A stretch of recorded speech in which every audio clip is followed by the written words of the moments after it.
Okay, so this question came up actually with the girls. The counselors mentioned basically they're trying to transmit to the girls kind of a layer of introspection and looking at this time, because like I said, the whole 3 weeks had this difference, right? This energy of from the beginning of the month of Tammuz until from the 16th month of Tammuz until Tisha B'Av, till the day of destruction. This whole, there was a fast then, and there's a fast now, and then this whole like kind of window of 3 weeks is notoriously riddled with, you know, sadness. We said it was destruction. The first luchot. We also said both temples were destroyed on Tisha B'Av. There was just a lot of sadness, a heavy time for us.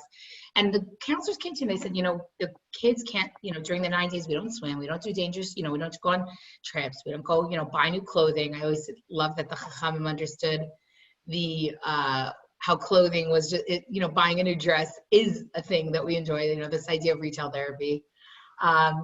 And so we don't listen to live music. There's like a lot of layers. We don't eat meat, wine during the 9 days, all of that during those specific 9 days.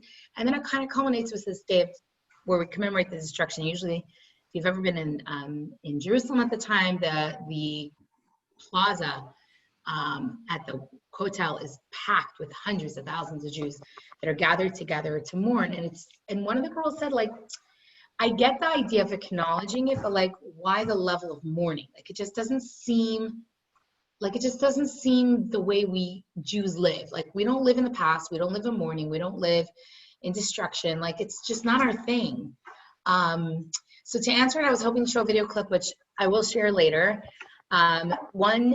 There was a story told of Napoleon that when he was traveling once through all the different cities and different places that he had, you know, taken over, and he arrived in the outskirts of the Jewish community, and he heard like crying and mourning and wailing. He said, "What happened? Was there a tragedy? Did someone die? Like, what's going on?" They said, "No." They inquired. They said, "No, no one died."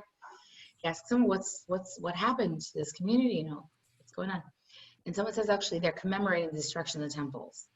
There is Tisha B'Av. It was the day of Tisha B'Av, and he literally heard people walking around somber and emotional. And Napoleon said, a nation that doesn't forget, and a nation that commemorates such a loss as if it happened today to them, is a nation that will be everlasting and rebuilt. So when I actually told the story to the counselors, because I felt like they were having a hard time explaining to the kids this idea of why do we recognize that and acknowledge that. And I think, Sarah, you touched upon this so much in a lot of the beginning classes about it, kind of accepting and acknowledging part of the stages of grief, right? Or accepting and acknowledging the experience that we had.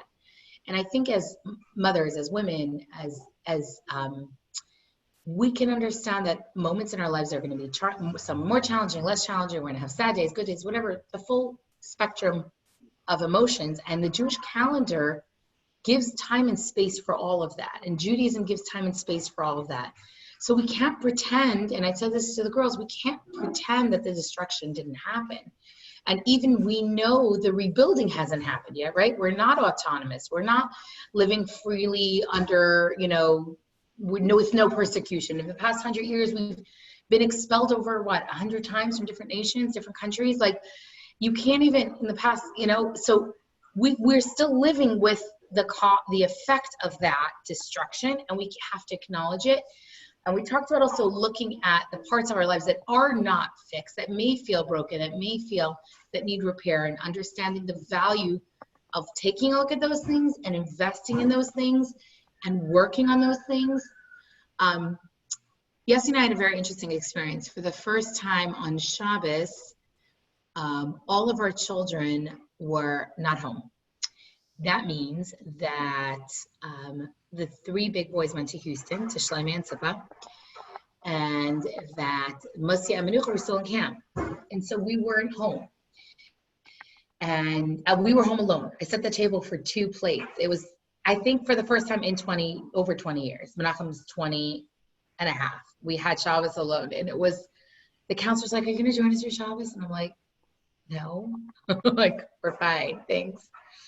And what I discovered with the time, and obviously we missed the kids because it was so weird not to be with the kids, but that little bubble of time gave us time to like talk and discuss things and work through things that like we're so busy running and doing and caring and nurturing and creating that sometimes you don't stop to do that. And I find that sometimes there's these bubbles of time or space that we are allowed to really kind of introspect and take things apart. And it's never comfortable to take things apart. It's never comfortable because it means you got to, of course you could have an avocado. You have to put it back together. And it's, that halfway point where you like decide you're organizing a closet or a room and like you pull everything out and you're at that point where it's not back together and improved. And it's like a bigger disaster. And you're like, why did I have to start this? Right. You always have these, with any project like this, I always have these moments of like extreme doubt. Like, wait, why did I think this was a good idea? Right. Like almost like regret. Like, what was I thinking? Anyway, so that being said, I feel like on our Jewish calendar, this time is a time where we take certain things apart about the parts of our lives on a personal level that are maybe broken and need some fixing. But it's a time as a nation, we can also look at what we could do to fix certain realities. Now, we know the cause of the destruction was sinat chinam, baseless hatred, just hatred because. And that's actually the anecdote. That's actually not the anecdote, the solution. I don't know why the word is not working in my head. Antidote. Thank you. Antidote. Thank you, Sarah. That's the antidote. When you're raising kids or you're trying, and I'm sure, Sarah, you've seen this either with your grandkids or your own children, or even in your practice where you're trying to help people understand cause and effect. All the time. All the time, right? I feel like that's something that I have to pay attention to. Like, I'm even trying to pay attention to how do I feel after I eat certain meals? Like, after this meal, I felt so heavy, I had to go late. Like, we got to pay attention. So there's effects to everything we do. And this time on the calendar, really, we're drawing that energy. And first of all, I love the counselor's question, because here they're trying to create such a positive Jewish experience for these kids. Like, how do we present to these kids this sadness? And I was like, because sadness is a part of the human experience. Could you imagine if the Jewish calendar pretended sadness didn't exist? Or destruction within our personal lives or our global lives didn't exist? We wouldn't find ourselves in it. We couldn't understand how that plays into our lives. So here is an area where we have an ability to take a look, and it's a time where we really don't focus on a lot of the frivolous, external, superficial stuff in life. We don't get haircuts, no weddings, whatever. But it's a more serious, drawn-in time. And then tonight starts Tisha B'Av. So Tisha B'Av, I would say it's like the peak of that, right? So, Sarah, I appreciate your sensitivity of the class for Tisha B'Av counseling. I actually think last time we had the fast, it was Shabbat. It was the 17th of Tammuz. Did I say 16th before? I think I did, but it was 17th of Tammuz. I don't know, whatever. It was Shabbat B'Tammuz, and I'm losing it today, maybe. I actually did not have enough sleep. I'm just putting it out there. Went to bed late, had a little bit restless, and the kids' friends went to the airport this morning for time 2. They're minors, so I had to be with them. Yesterday, I brought them, and there was thunderstorms between here and Dallas. So the flight was going to take an hour and 20 minutes, and it was already delayed because it took an hour and 20 minutes going down because they had to go west. They had to go like over, like the flight down, there was thunderstorms between us there, so they had to go all the way west over Abilene and whatever, and then come back down. And so they had to do it on the way back, and they calculated that the kids would maybe make their flight, barely. So they was back at the airport this morning to get them. So if anything I say needs clarity, please just jump in and. It shows that you're human. Oh, no, I'm definitely human. I think if there's anything anyone knows is that I'm human. I feel like I probably, that's like definitely I talk, my conversation sometimes with other Robinsons, I'm like, no one expects you to be that you are a human being. Like, no one expects you to be superhuman, your house to be perfect, your children to be well-behaved, your food to be like, life, we're human, like, yeah. So I'm very pro being human. It's who I am. So you're not gonna, I actually also think living to a standard that's not realistic is probably really uncomfortable and unsustainable, and yeah. So Hi, Judith. Hi Judith, how are you? My mind is someplace else. Sorry. I hear you. Oh, we're just having this conversation. The conclusion, Judith, is that I'm human, which is good. Join the club. I put up a note, by the way. I have to leave at 1:25. No worries. No worries. Okay. No worries. Anyway, so that being said, the first fast happened and we did the class. I think it was, did we do it 3 weeks ago? Yes. I don't remember. Maybe we canceled. Regardless. Okay. Yeah. Okay. Okay. So we'll make it easier. But tonight at candlelight time, which is, I'll tell you the exact time, the fast begins. And we actually adopt certain customs of mourning on this day. We don't sit until tomorrow afternoon. It's at 8:02, let's say, around tonight.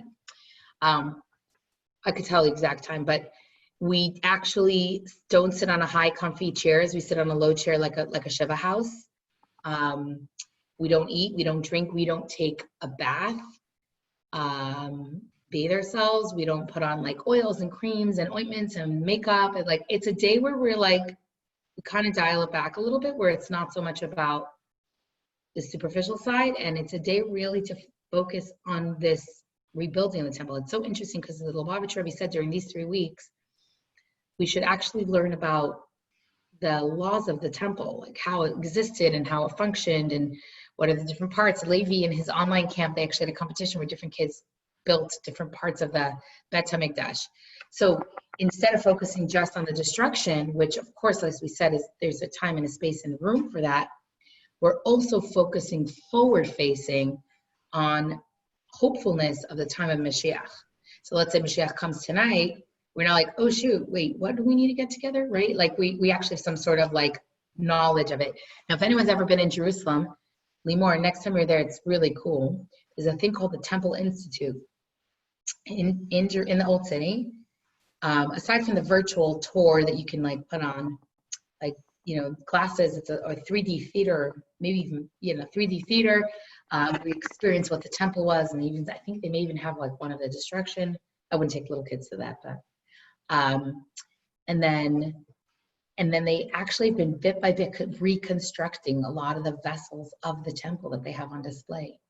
So they say that when Mashiach comes, we're going to be ready. Like we have all the instructions from the Torah, from Maimonides, like we're ready to roll. You know, there's a whole, so it's important, yes, to focus on the structure, but also be forward facing and focus on our hopefulness. Because you know what? 3 times a day for the past, how long? How many years? We've been 3 times a day davening that we return to Jerusalem. It's part of our davening in the Siddur, in the Shemona Esrei. 2,000 years. 2? Well, since the destruction of the temple. Yeah. So it's 3 times a day. And every single time we daven, where do we face? Every single synagogue faces Mizrach, faces Jerusalem.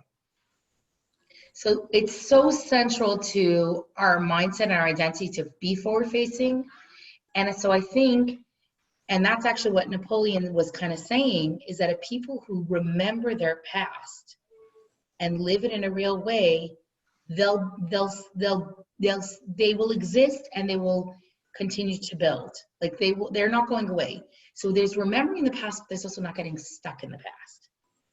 And I'm sure, Sarah, you could see in your own practice how people who are just moving forward and not acknowledging, let's say, hurts or traumas or things that are broken, it's going to come up again, right? It doesn't go away. Things don't go away. Yeah. So we have to, there's like this healthy balance, but you also don't want to just get stuck in the traumas, right? You don't want to just get stuck in the negativity. You also want to move forward. So I think Judaism, really looking at the calendar and looking at the full spectrum of Jewish experiences, gives us that balance. As Chabadniks, our focus was always during these 3 weeks to ramp up our Ahavat Chinam, our baseless love, and also focus on the Bet HaMikdash and construction and Mashiach, focus forward. And that being said, we refrain tonight. It's 26 hours. We refrain from food and drink and lie low. Like I said, no eating, no intimacy between husband and wife, because if you're really mourning and if you're really, how could you even have the headspace, right? How could you even be there? That's something so much about a different level of our relationship. And so we wouldn't do that on Tisha B'Av as well. So we also, interestingly enough, similar to Yom Kippur, we don't wear leather shoes either. Leather shoes are always the most significant, comfy, whatever shoes. So Rabbi always says, wear your Crocs, wear your non-leather sneakers. It's not about the body. There's other layers to the day. So obviously for kids, it's so interesting for kids. Always the fast days were like holidays, like no problem. Or like Yom Kippur, there was a holiday for kids. For kids, it's a holiday. Tisha B'Av, it's still like a Saturday for children. So then my kids are not going to go like have, special ice cream or treats. Like they're going to, in their own way, hold back. And then my kids will actually probably fast the night. They'll fast from supper to breakfast. Morning. But you know what it means? No bedtime drink. And Menucha would like to fast until Chatzos, which is half the day tomorrow. We'll see how that goes. Right? There's more avocados in the fridge. Okay, hold on. Clearly there's an avocado issue. Pause. Yeah, okay. So we settled, that's settled. But I think I just feel like I can't go into Tisha B'Av without like pausing to like focus on it, because I think like it's so significant. It's tonight and tomorrow. We actually even eat eggs dipped in ashes tonight before the fast. Take a hard-boiled egg, which symbolizes, anyone know what an egg symbolizes? Life cycle. Okay. Cycle of life. That's why in Shiva House they'll give an egg. The cycle of life. We have an egg dipped in ashes, again, kind of symbolizing that those two conflicting life, and life is a life cycle, and yet ashes and destruction are part of it, right? So we actually dip a little egg in a little ash, we eat it, and sit on low chairs. There's a book of Lamentations called the Book of Echa. It's one of the Megillas, canonized as part of the Torah. We read that. And online, there's so much meaningful, if someone's looking for a way to connect to the day, there's so many meaningful, whether it's classes or Zoom streaming. You can go to Chabad.org, you can go to JLI, Jewish Learning Institute, there's so much there. Okay, so that being said, moving forward, let's at least take a brief dive, because we have about a half hour. Let's try to see if we can wrap up some of the ideas of the Mishnah from last week that I think we got about halfway through. So Limor, you were not there, but I'm going to do a quick run through. I'll catch you up. So the whole Mishnah is basically saying that Rabbi Eliezer ben Azariah says, Huya Omer, im ein Torah ein derech eretz, im ein derech eretz ein Torah. Okay, number one. Im ein chachma ein yira, im ein yira ein chachma. Now the yira here is talking about an awe of Hashem. Like you can't learn from someone if you don't respect them. To some degree, right? The next one is im ein da'at ein bina, im ein bina ein da'at. You can't have knowledge without understanding, but you can't have understanding without knowledge, right? You have to know something and then you can understand it.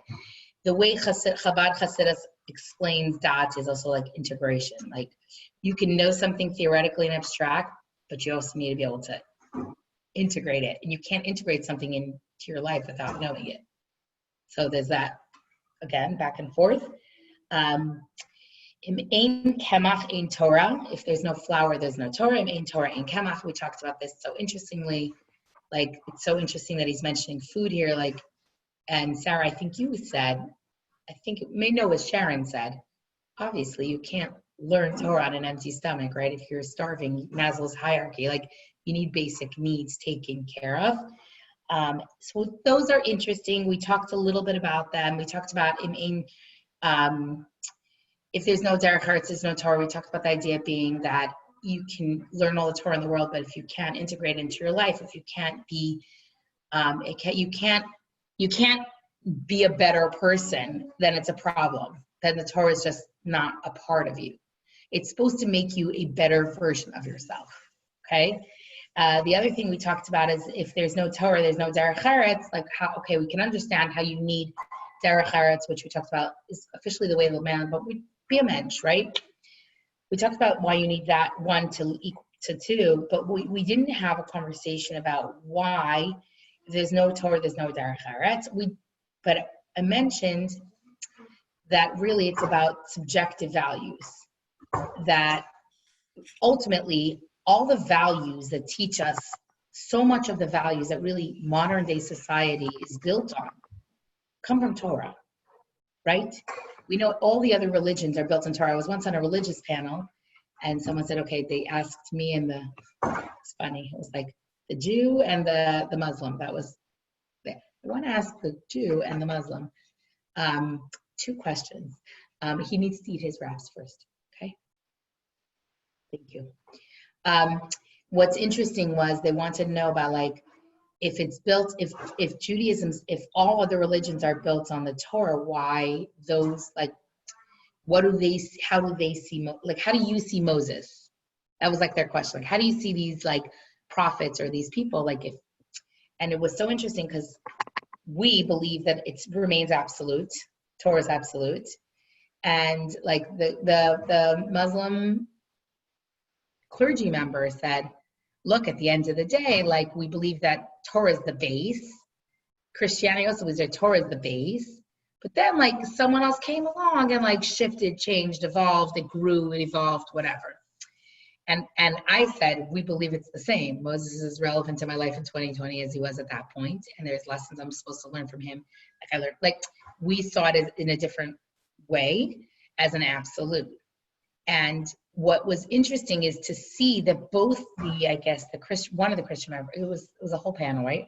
And the priest and the imam, I think, both acknowledged that a lot of their value system comes from the Bible, the Torah.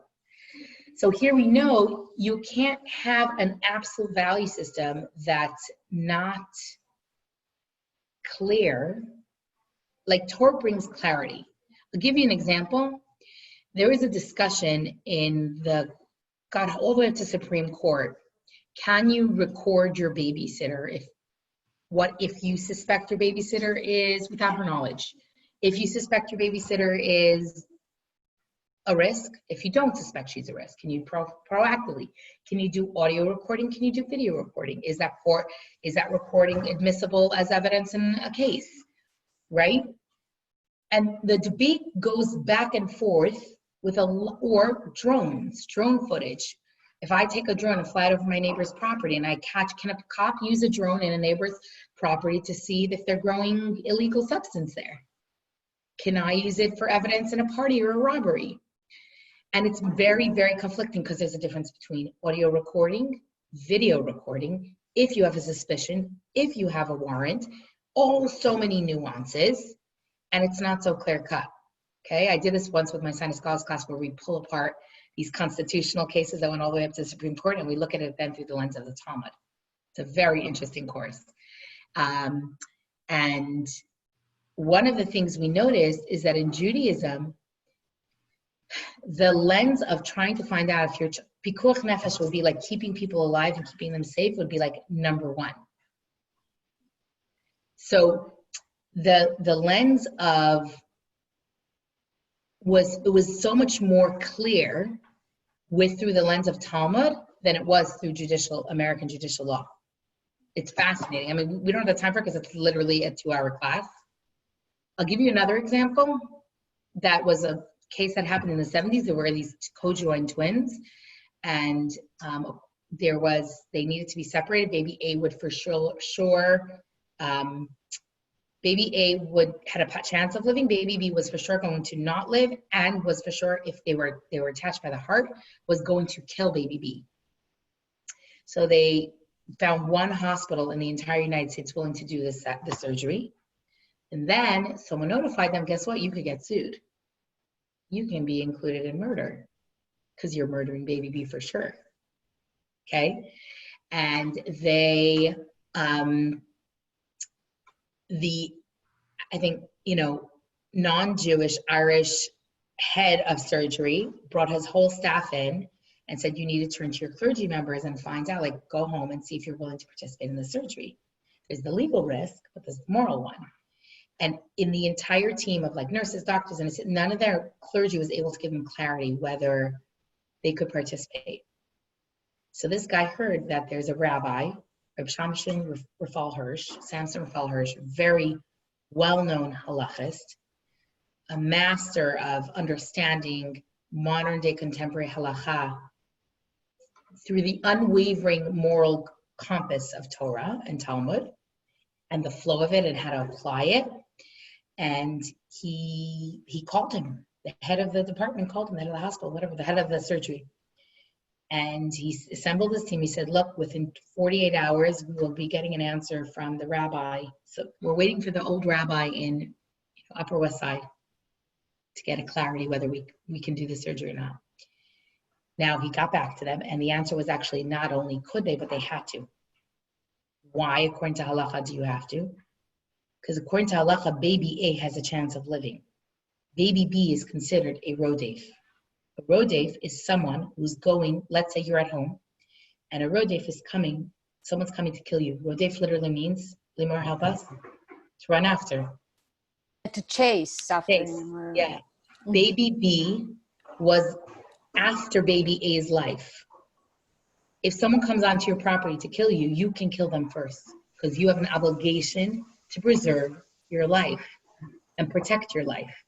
So baby B was considered under halacha a rodef. Okay? And the team did it. Ended up being both. Baby A lived for a few hours. Baby B obviously did not live. Baby A lived for a few hours. But it's a fascinating thing. This is a story in the 70s where medical ethics couldn't solve it. One of our students who's now in med school says he's seeing how the Sinai Scholars classes, the Torah learning he's done at Chabad, helps him with his medical ethics classes. He says, I have a certain clarity that some other kids don't have because of the Torah learning I've done. This is not a kid who's walking around town with a kippah and tzitzis and a beard. You know what I mean? But there's something absolute about there is a clarity that Torah brings to the table.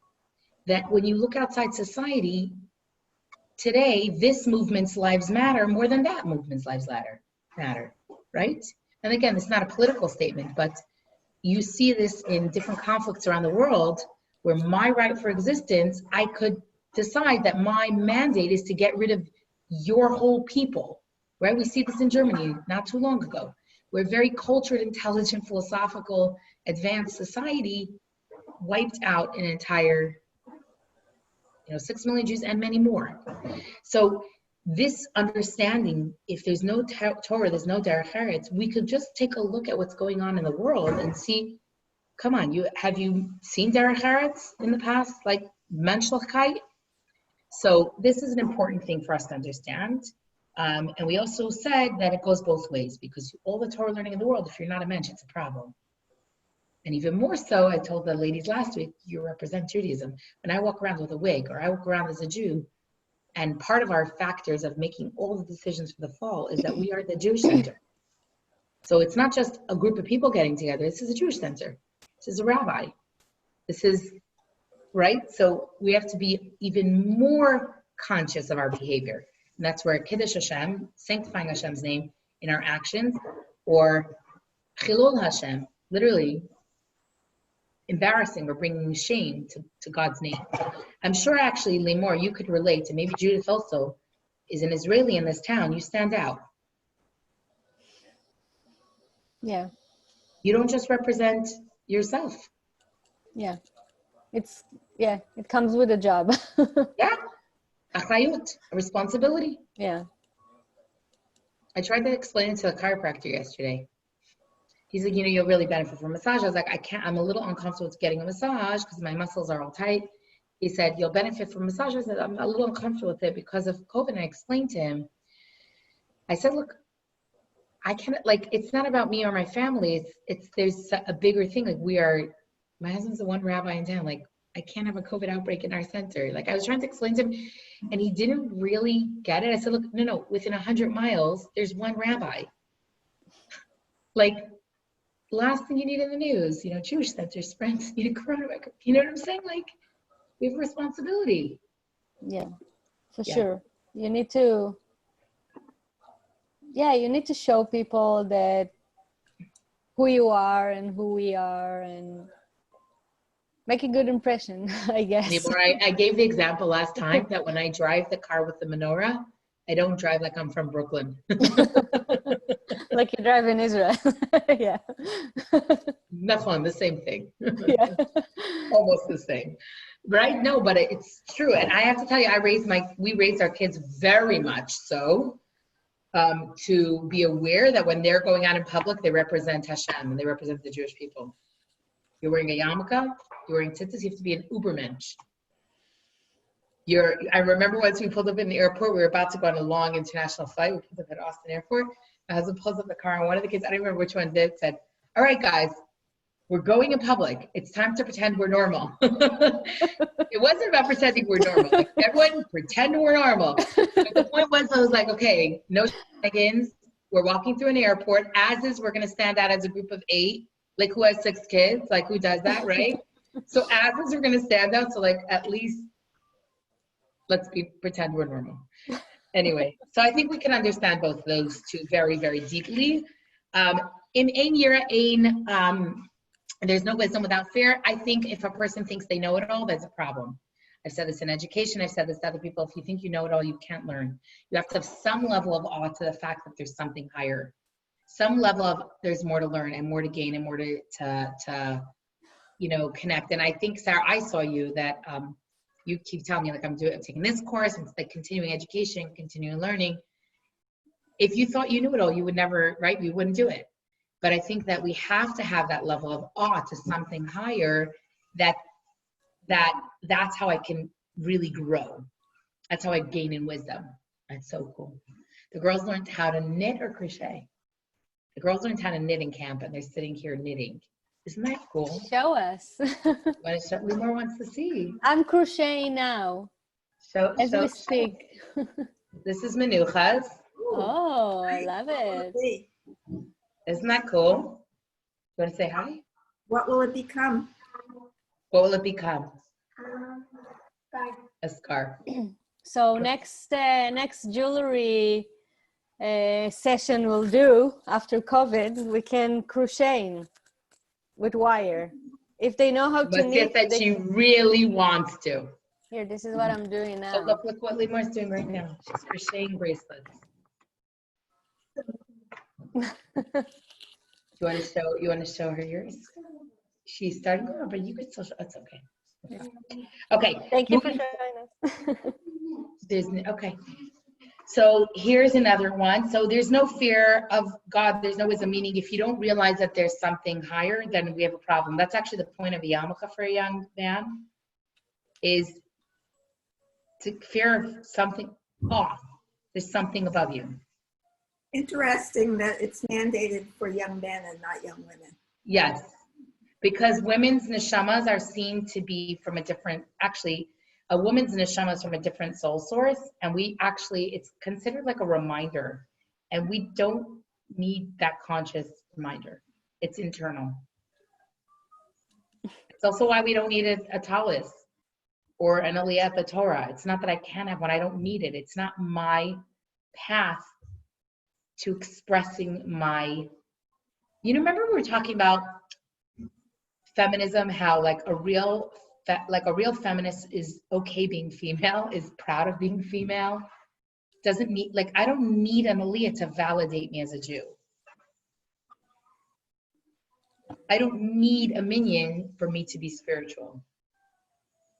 It's an interesting thing. Maybe when we actually discuss if we do Women of the Bible next, which we talked about, that was the general consensus, we'll actually, when we learn about Chava's creation and the soul type of a female, it will click a lot more. But yes. Okay, show me when you have some to show. Mussy's going to show before we log off. Okay. Okay, next one is that there's also, if there's no wisdom, there's no fear. If there's no fear, there's no wisdom. So where does awe and fear come in? So there's a distinction between Kabbalat Ol, which is a lower level of all. What's Kabbalat Ol means? I am Mekabel, I'm receiving the burden. That means, let's say in a relationship, there's certain things I'm not going to get, but I'm just going to accept because they're part of that person and part of that relationship. How kind of every one of us needs to be accepted for who we are to some degree. Like acceptance is so important and part of the human experience.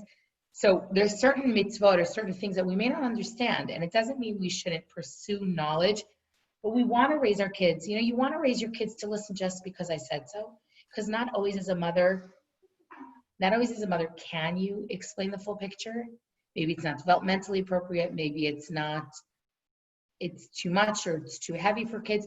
So there's that understanding of the lower level of a relationship is just listen because I said so. But we would never want our relationship with our Judaism just to be because God said so. It's important to have that as a part of the relationship, but a parent that only parents because I say so all the time, that's the generation of children should be seen, not heard. Now, unfortunately, the pendulum swung all the way to the other side, where we all know. Someone said we're looking at a generation. You know, like now we see a lot of young kids. The boundaries were not set in place at all. So it's so interesting how like parenting, the styles like swing all the way to the other side, right? Yeah. But don't disturb. Yeah. Okay, that's so cool. But don't disturb until you're ready to show, because we have very limited amount of time. Thank you. By the way, you can tell the kids are back, right? Past 3 weeks. But Baruch Hashem.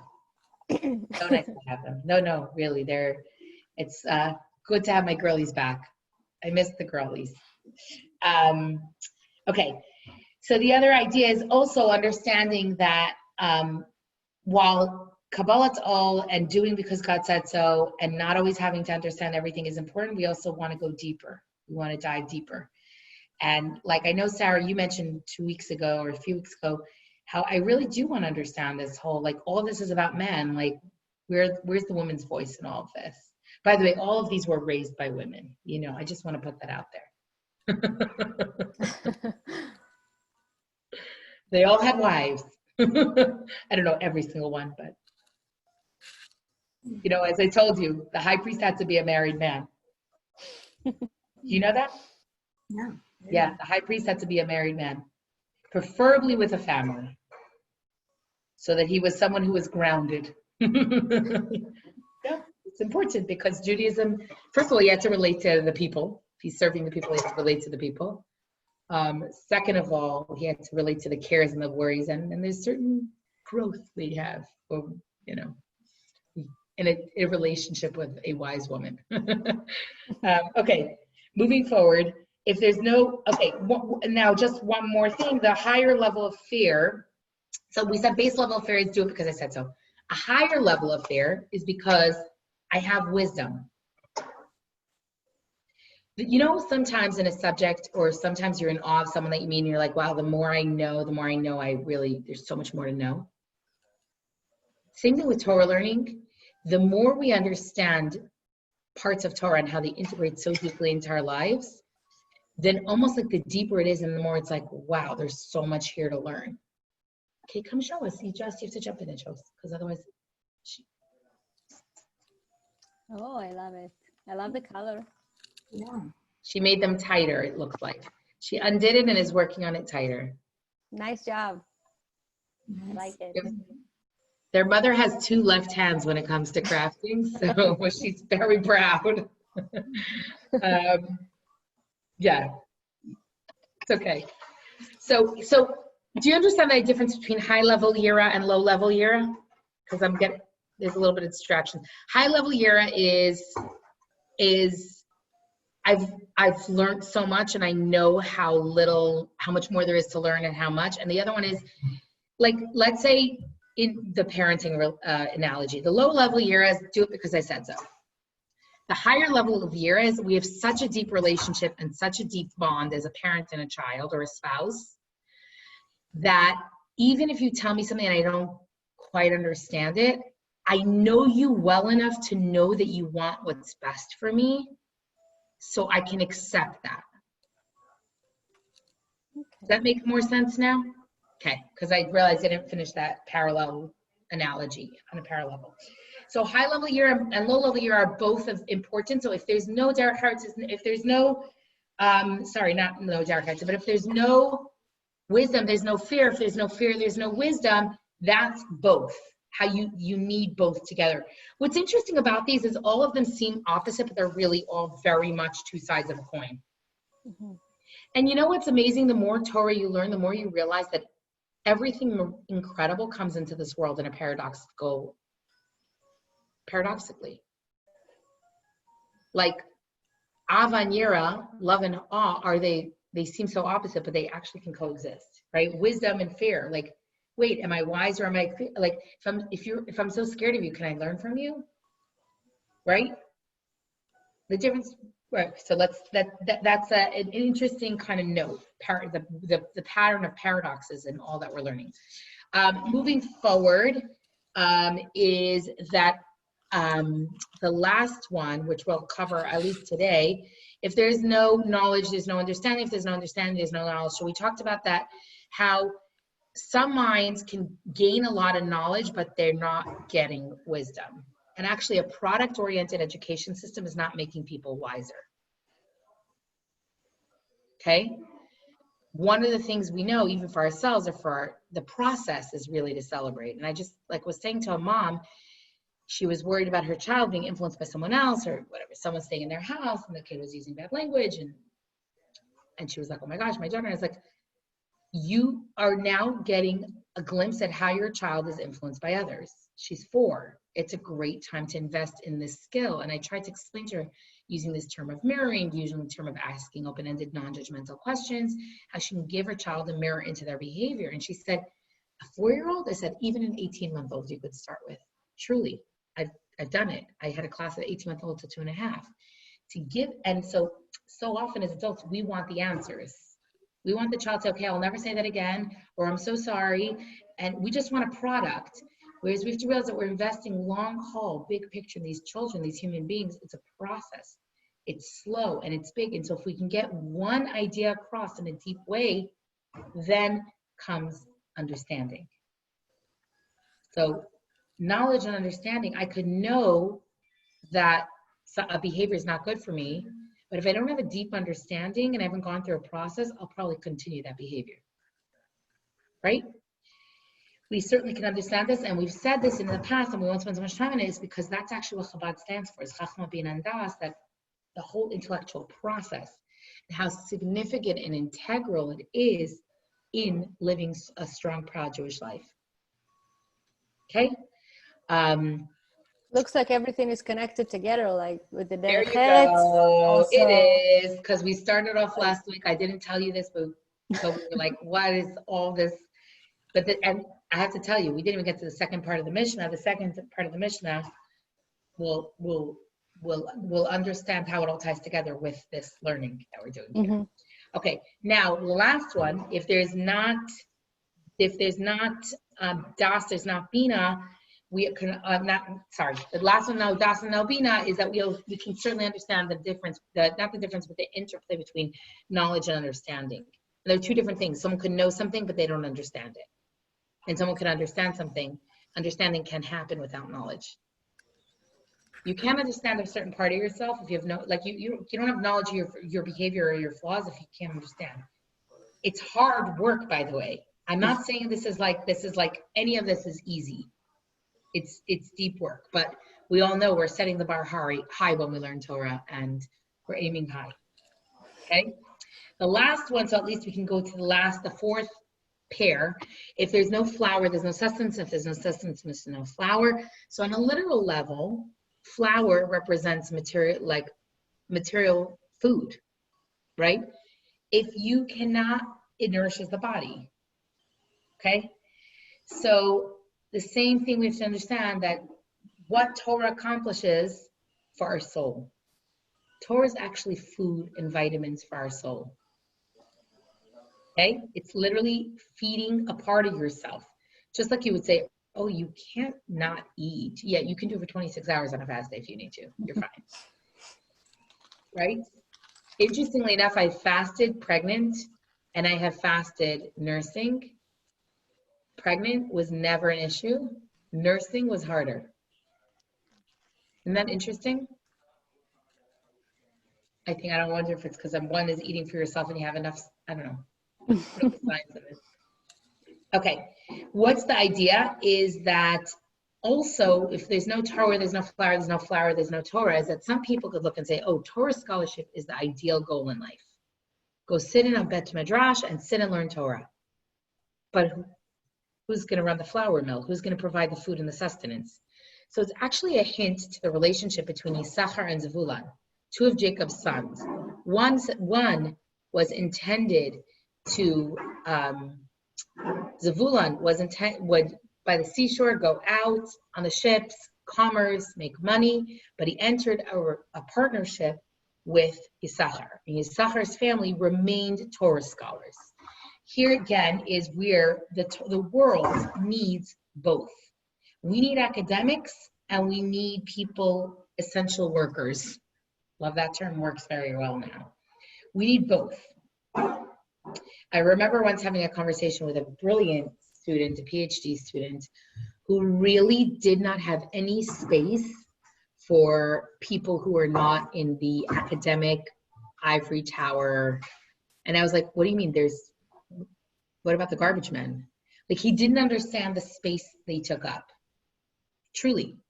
We would get into these great debates because he'd look at some ages and say, oh, they're not going to do anything. Like, I'm accomplishing something. He didn't have space. And I had to explain to him that, like, that's great for you to sit in the ivory tower, but if no one's taking out your trash, it's going to get pretty hard to focus and concentrate. And the truth is, the funny thing is, by the time that student left, they ended up marrying, so he was very high in the sciences. He ended up marrying someone who was in one of the Ivy League schools, and he's moving to her city. And I said, oh, that's so great. What department is she teaching? Because I automatically assumed that he was so married to his idea. He said, she's in the drama department. Drama department. Oh, wow. Cool. She does like the arts. That's so interesting. She built the sets. She was in construction. Very important. A brilliant, kind soul, warm, loving, who clearly had space. But it was so fascinating to me. I was like, wow, this kid's come a long way, because 4 years ago, he didn't understand why this kid was studying to be an EMT. You know what I mean? Like, that's the level of, so this, if there's no flour, there's no Torah, is kind of talking about the foundation of the world. We need materialism. We can't just rely. Judaism's path to spiritual fulfillment is not to hold yourself up in a house with a book of Torah, a little candle, and not talk, see, do. We're meant to interact with this mundane world in a very real and practical way. That's what the Torah wants of us. So this, again, a brilliant sage acknowledging not just do you have to have food in your tummy, but it's a partnership. And it takes all types. And every single person is valuable in Hashem's eyes. The person who's grinding the flour, making the bread, and the person who's sitting and learning Torah. Now we have to remember that, because I think at times it's hard for people to see that. I think for sure in Israel, it's hard for people in the Israeli government to see the people studying Torah as value. And it's hard for the people studying Torah to see the government people as value. We got to remember this Mishnah. Everyone serves a place. I have to go. Take care, Sarah. Sarah, see you next week. Fast. Huh? Have an easy fast. Thank you. Thank you. Should be easy and meaningful. Judith, you're heading out too? I can't hear. Hold on, just unmute it out. Yeah, she's muted. Okay, I asked her to unmute if she wants. Okay, so here, if there's no tap there, so that is also an interesting layer. What I want to do briefly in the next, we have it's 3 minutes. We really don't have time. Okay, what I want to do is just look at the last part of the Mishnah, and we'll leave it with a question that we'll start off with next time. Okay, the last part of the Mishnah is Hu Haya Omer. He's Rabbi Hu Haya, so it's a continuation. It's a long Mishnah, by the way. Very, very, very long. What does he say? Anyone whose wisdom exceeds his deeds, to what is he compared? To a tree has many branches, but only a few roots. So if you're so wise, but you can't do well, you may be a tree with very many branches, but your roots are weak. What does that mean? It will be, and if a wind comes, it will uproot and turn the tree upside down. You can be a wonderful, flowering, beautiful tree, do a lot of good things, but if it's not grounded in knowledge and in wisdom, you're going to have a problem. And we could see that. We could see look at society, very well-intended people with a lot of passion, but it's not grounded in wisdom, and it wreaks havoc. Okay? This is how you meant that everything is connected together Yes. at the end? Yes. Okay, the next part, but it's first, when you first read the Mishnah, it does not seem like it. It's like, what does it have to do with a tree? Like, where is he going? Like, it doesn't seem it. You have to peel it away and break it apart, and then you can get more. The next one uproots it, it turns it down. And he gives a quote. He says that from Yirmiyahu, he will be like a lone tree on dry land and will not survive. It will be dried out. Basically, the Torah is like water. Wisdom, Torah learning is like water. It nourishes and hydrates. You can't do good without filling your tank. It's like trying to draw. It's like, as mothers, as women, we know this. We need to fill up our own tank before we're able to do for others. And not always do we have the time for it. We need to do it. And then he goes on to the last point, but anyone whose good deeds exceed his wisdom, what is he compared to? A tree that only has a few branches, but many roots. Even if all the winds come and blow against it, they do not move it from its place. So if I have tons of wisdom, if I have a lot of wisdom and not such good deeds, then I have a beautiful tree, but no roots. It's not anchored, and the opposite is the same. Make sense? Mm-hmm. Okay. He'll be like a tree planted next to water, will spread its roots towards the stream. It will notice when the heat comes, and its leaves will always be fresh in a year of drought. It will not worry. Basically, the more you anchor yourself, the stronger you are. And part of all of this is about anchoring ourselves, even in paradoxes, even in things that seem opposite. Mm-hmm. So really, in essence, this Mishnah does have a beautiful flow. It's giving us a lot of information that is extremely significant and important. And now the work comes to integrate into our lives. No big deal. Easy. No big deal. Ladies, I'm going to jump off because kids are anxiously counting down. Thank you. Have a great, we'll see you next week. Yes, easy fast today. Bye, Judith.